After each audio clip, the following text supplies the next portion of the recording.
teach peace. I used to get this warm feeling, kind of that hippie warmth feeling when I would see this, and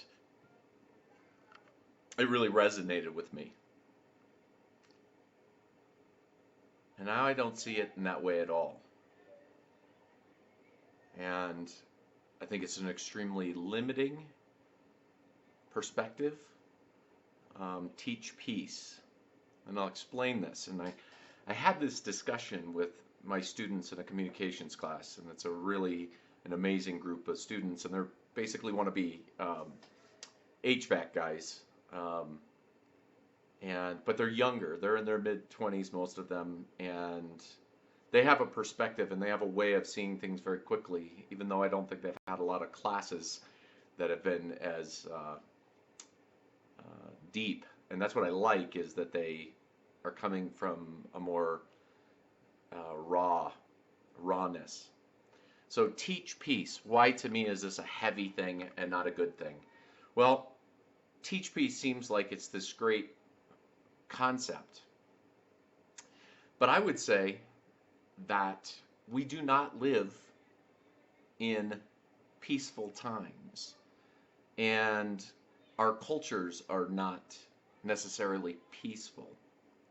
So what are we? So I'm going to explain what I thought was bad with this, and I'll explain what the students came up with. Is that teach peace would be an act of doing. Would be an act of doing. We live in a doing society. Basically, our culture says to increase your value as a human being, you must do. You must do, you must do, you must do, you must do, you must do, you must do, you must do, you must do, you must do, you must do. So teach peace really calls to that calling, which is that I have to do. So, okay, well, I want peace, so I'm going to go out and do. I'm going to go out and teach it. I'm going to go make it happen in the world. That's our call to action. I think one of the big elements that is overlooked with peace, peace is not the absence of war.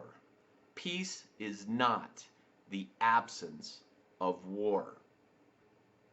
So what did my students say? And this was so brilliant to me, is if we're just called to go out and teach peace, what their perspective was that for each of us, we would go out and teach peace by our own definition or our belief of what peace is.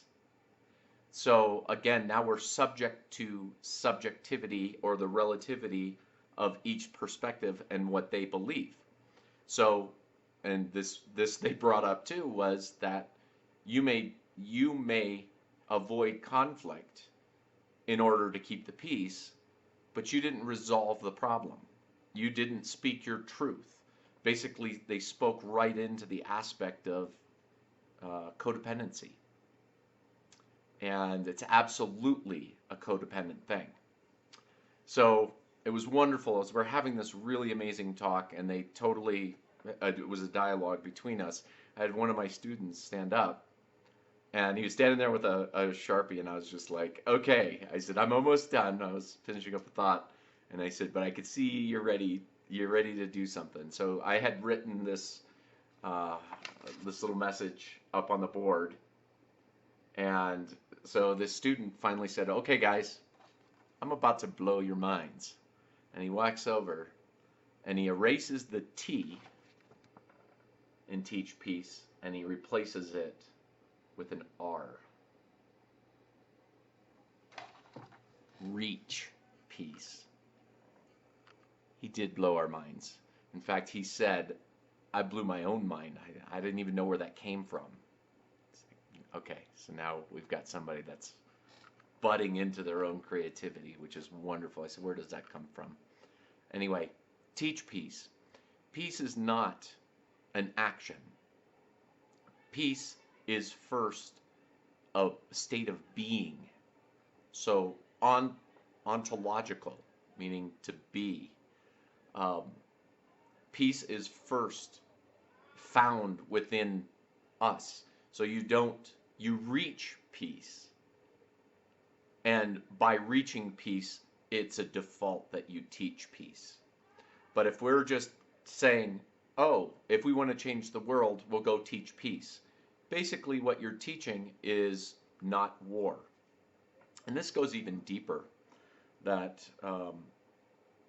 the same resentments and hostilities that lie within the warmonger also lie within the peace warriors.